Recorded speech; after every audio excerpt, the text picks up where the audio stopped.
I have had the honor and privilege to sit down with my friend Michael to talk about attachment theory and generational trauma and how it manifested in his life. So let me introduce you to my really, really dear friend and neighbor, Michael Sanini.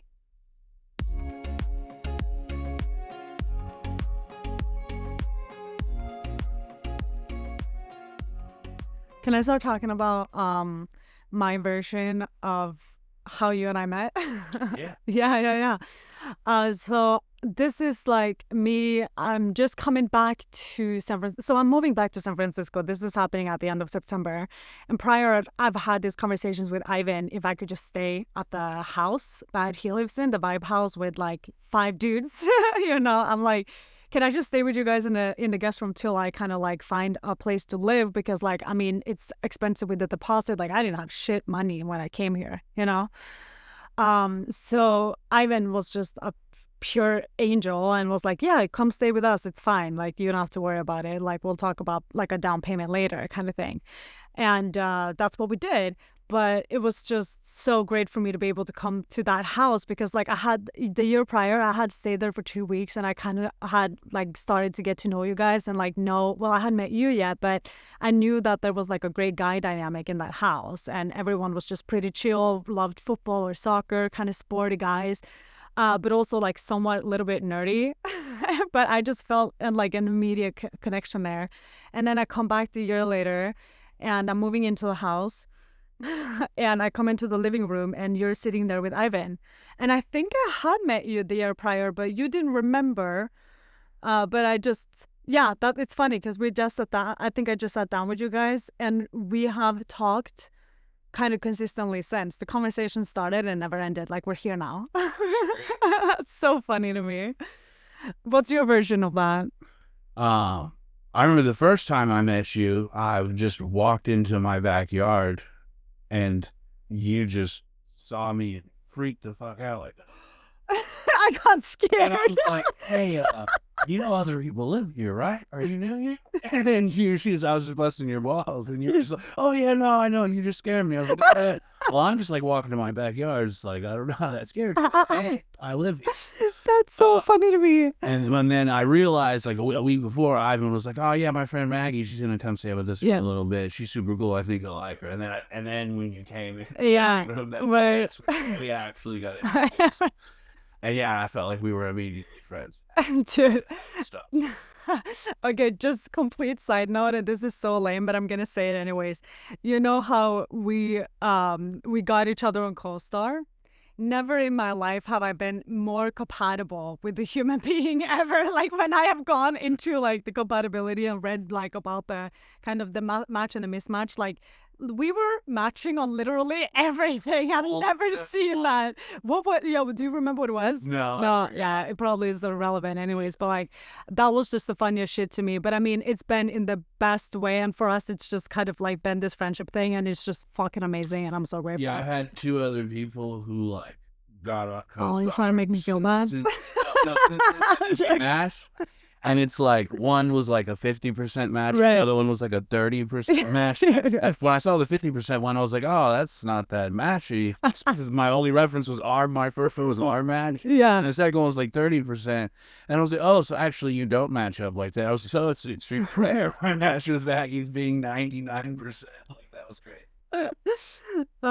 Yeah, no, I mean that was fucking funny as hell, but it kind of checks out, right? And but can you tell me though what was it that kind of triggered you to text me and being kind of willing to be on the record to talk about attachment styles, because you told me that something triggered that. Yeah, so like I was just listening to your podcast, to support you. Oh, so I got to listen to the first few, then I took a break, and then I listened to 2 more. And in I don't know if it was episode 5 or episode 6, you start talking about some things that happened to you as a child that you as a child assumed were just normal things, right? And then those things actually had a profound impact on you and how you have relationships, right? This attachment style stuff you've always talked to me about. Yeah.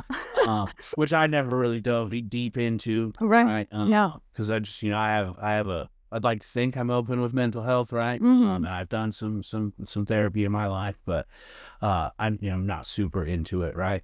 But I could tell you were super into this attachment style stuff, and then you talking about how that had an impact on that, and some similar things happened to me in my childhood, and just in that light.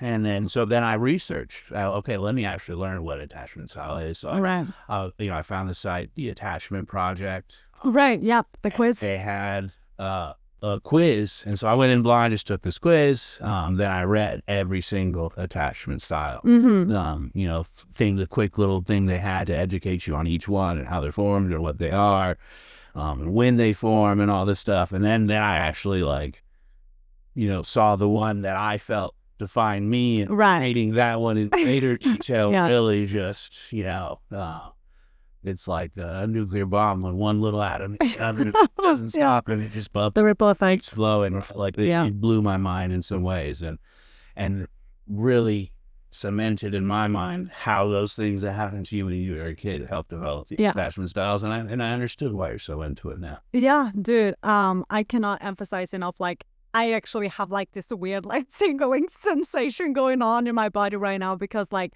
I'm having a dream come true moment as we're having this conversation, like listening to everything you said right now.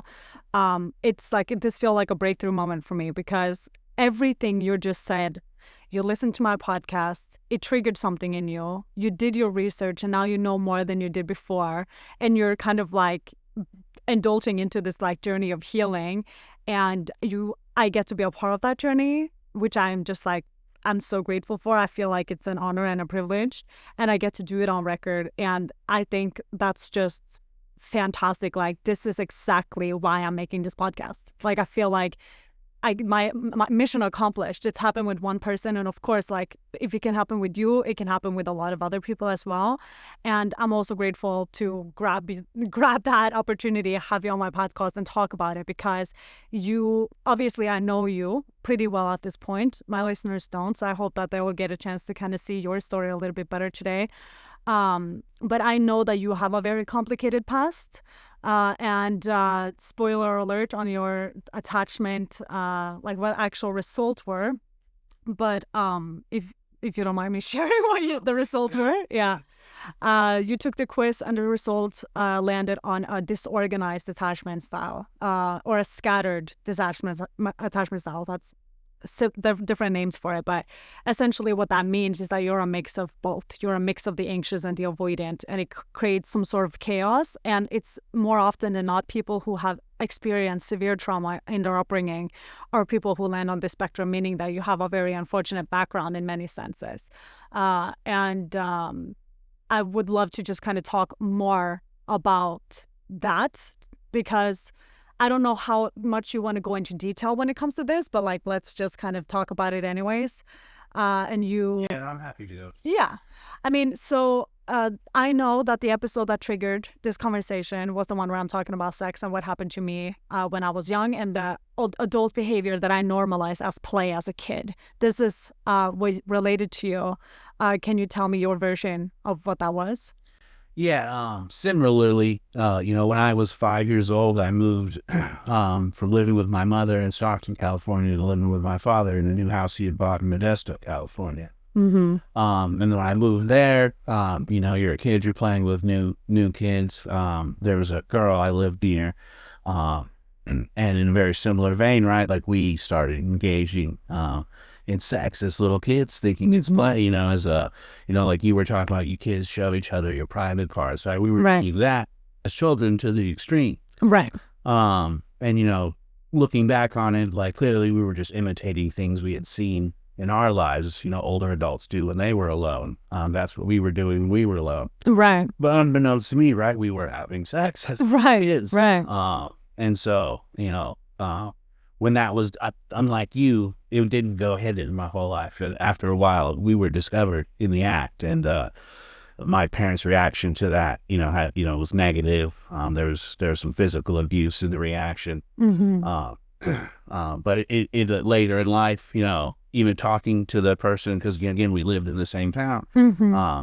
We grew up around each other, and talking about it as young teenagers. Looking back, that's all we both agreed. But yeah, we were just imitating and playing. We didn't realize what we were doing. Right, right. But with you, right, talking in your story about how that impacted things Right. the way, when yours is different, right? Whereas with me, what happened had a similar impact in my life. Yeah. I mean, it's when you told me over coffee earlier today, the reaction your parents had to catching you in the act, it just shook me to my core because essentially, like you said yourself, like it was violence involved, and essentially, as a kid, what this is teaching you is that your parents are essentially telling you that like what you're doing is bad and what you're doing is wrong. But as a kid, age 5, 6, you said you were, right? That registers as I am bad, I am wrong, and it just like from the get-go, what I think is just so important to kind of note here is that not for a single moment at any point when they were beating you and scolding you for what you were doing did they ever stop to question what triggered that behavior to begin with. They didn't look back, they didn't look at themselves and mirror themselves and ask themselves, oh shit, have I been doing this openly in front of my kids, teaching them behavior that is happening between men and women or boy and girl behind closed doors. They didn't take any moment to question what actually taught you this behavior. Yeah, and they also didn't even talk to me about it, right? It just went straight to punishment, and you're right. wrong, and you don't do this, and you're not ready for this. No explanation for what this is, why it's wrong, right? Why you should do it, when you should. Exactly. Right? Like, none of the context behind any of this very serious thing was even talked about. And so like that's why in my life I've always been very private about my relationships. I don't even introduce any of the women I've ever dated to like most of my family members, because unless it's going to be marriage, I've never thought it was necessary. But through therapy and looking back and learning about things, and talking to you, it has to do with my childhood, right? And why I'm so reserved, because like I was taught, doing this, the man is wrong for doing this stuff, corrupting women when I was a little kid, right? But also then when you're older and you grow out of that stuff and you realize relationships are natural, you're supposed to be doing this stuff, and you do it. Even then, sharing it with my older family members has always been rather difficult for me, because unless it's going to be forever, I just don't want to integrate people into my personal family life, which I always thought was rather weird, and I know people have thought it's different, right? But I'm looking back, it is influenced by these childhood things that cause these developments that infect your psyche, over time. Absolutely. And I think that one of the things that I also kind of want to share is that I love that you and I have this relationship now where when I'm on the road, like you'll text me and like check in with me, and you'll kind of tell me that like you're kind of going through it and that you're struggling with certain things, and we're kind of like both mentally preparing for like, oh, it's going to be like a conversation over coffee coming up where we're kind of talking all of these things out. And I love that like you're so self-aware in the sense that like you're able to check yourself to know that like, oh, I'm actually struggling to kind of like walk through these emotions, but I want to, so I'm going to share this with my friend that I know to talk these things out with. So, and one of the things that I sent in one of my messages is that like, it's going to sound weird, but like, I know that you're telling me that you're going through it and that you're struggling, but it's actually positive. I actually see this as a good sign, because essentially what this means is that throughout these conversations that you and I have had since I moved in October, which is like half a year now. Man, time flew. Football season, bam, and then it's like, wow, we've known each other for 6 months. Right. Yeah. But ever since that, all of these conversations that we've had has triggered something in you, and it is kind of opening up for you to kind of go a little bit on this introspective journey. And very often what I find is that it's when you are talking about things out loud and you're reflecting over your life and you're having these conversations that like you're also kind of releasing it from your body. Because like I said that in a previous episode, Jordan Peterson will say that like when you talk about things, it's actually when you say things out loud, it's leaving your body, it's releasing from your body. So when you're telling me that you're like kind of going through and you're feeling all these feelings, it's because you're on this introspective journey and you're reflecting over all of the shit that happened in your life. And that is a very brave thing to do. But that is also painful. That is a struggle. Like you're going to learn some shit about like what happened to you and kind of feel this injustice for the first time in your life, and also recognize how you took that behavior, bled it into your own relationships, and now you're actually looking back at the past with a significant amount of shame, and you kind of have to like accept that the journey is what the journey is. You can't change the past, but you have to make peace with it nonetheless, because it's still, you're bringing the past with you into the present. So everything that you're feeling right now is actually you just releasing it all from your body, which is a positive outcome. It does make a lot of sense what you're saying, because I do feel that, right? You get that weight off your shoulder, right? Getting it off your chest, you know, all those cliches. There is that. But once that's removed from my body, what I've also felt is a greater weight on my mind. You know what I mean? Through processing these things. There is a weight off my shoulder, but it's a different weight in a different place, right? In your mind going through these things. Right. And then trying to process them, especially like when you're a guy like me, like raised by an old-fashioned man's man, you know, walk it off, rub some dirt on it type of guy. You don't talk about these things as a kid. Right. I didn't even learn about mental health until 4 or 5 years ago. Right. When I became an orphan. And just started going through my own mental health journey, you know, through reading and education and some light therapy stuff.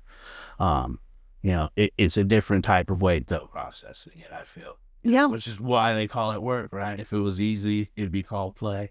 You know? And everyone would do it. Exactly. If it was easy, we would all just be walking around in a very healthy relationship with incredibly well-behaved children who are just developing into this perfect shaped human being that could all be a president one day. You know, like well, I don't know why that's the bar at this point. Anyone can become a president today, but like, you know what I mean though. Okay. The bad news is, because your story is so complex and there's a lot of layers to it, it means that you have a lot to process. I find that the overwhelm kind of comes in waves, meaning that like you'll have like these periods where you're kind of going down again a little bit, where you're struggling and you have to go kind of like process it over. And like you said, it kind of creates this mental toll, and you also have to kind of deal with how to sort all of that out in your mind. And that's just going to happen in waves. So it's not like this constant battle. You're going to... Yeah, for sure. And I think like, you know, again, why a lot of men struggle talking about this stuff or are unwilling to talk about it is because, you know, again, as a guy, you're taught, you know, to compartmentalize and like put those emotions aside so you continue to push forward and work. If you're a man, you got to produce, or you got to go to school every day or show up for sports or whatever activity, you know, through life. Men got to be committed to what they're doing because they're men and they have to provide, right? Right. And if you can't, you're less of a man. So men always build compartmentalization skills. They build all these muscles, right, so they can carry the weight in a certain way to continue to push through. Yeah. And when you're processing these things, you're using different muscles, right, that you've never used, right? So they're extremely very good way. And so then it's you can't carry that way. I've trained my body and mind and psyche to move this way because that's how men have told me to do it, so you can be a man and succeed in a man's world. And then when you try to do these new age things like mental health, right, or what my dad would say is a new age thing, which I think now is just what people should be doing, which is why we're having this conversation, right?